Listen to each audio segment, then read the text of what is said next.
You use the word retard and you don't think about, oh, I'm hurting someone's feelings, but like, if you looked at someone and were like, oh, that's so girl wearing a pink shirt and a black scarf, I'd be offended because I am a girl wearing a pink shirt and a black scarf. So when it's not you, I guess it doesn't hurt so much, but that's when you have to think about putting yourself in other people's shoes.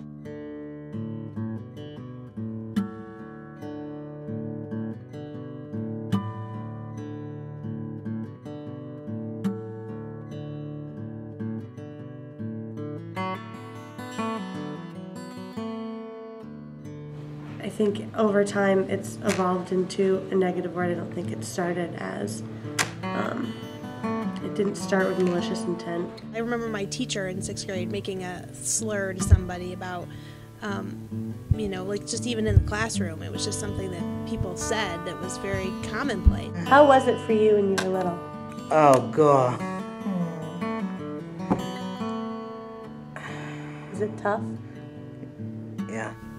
But I think it was just something that, you know, people said just because that was the word. You know? As years have passed, it's obviously gotten better. Like, people don't look at it that way. There's better programs. I think it'd be a terrible thing for us to keep on using the R word in a negative way. People I respect don't use that word.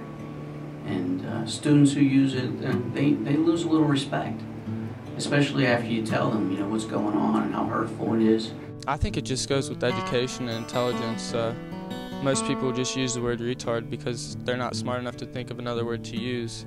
It's just like natural to people to say, like, it's almost kind of acceptable, which is not okay, but I mean, it's just the way society is. You can be talking with friends, or, you know, you just met new people and you guys are joking around about something. You're like, oh my gosh, yeah, I know, that's so retarded. But you don't know if anyone in that group has a sister or a brother or a cousin or an aunt or a friend who has a developmental disability, and you've already lost that person. You know, you've already made yourself uninteresting to them.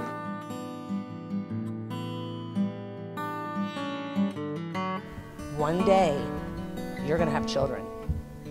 And I just hope that if that happens to you, you don't have to look back and say, oh man, I was using that word, and now my child will be affected by that word. So just remember, anyone can have a child that has a disability, and it could be you. Me and Morgan are twins. I guess it hasn't necessarily changed me, more that it's formed me into the person that I am. I'm definitely more understanding, I'm less judgmental, I'm more caring. She made me more mature. In Andrew's eyes, Andrew doesn't believe that he's any different than anyone else. So as far as it affecting me, I think it's been more of a positive effect because my children were able to experience their younger brother and the accomplishments that he has been able to do over the years. I've noticed students making a conscious effort to stop using it. They'll use it because it's been used so much in their past, and now that they know it's hurtful, and now that they know what that word means, they'll correct themselves. They'll say, I'm sorry, I've been trying to stop that. But those kids around them, you know, feel uncomfortable and are, you know, stepping up and saying, hey, like, choose a different word. We're just smarter than to not know better.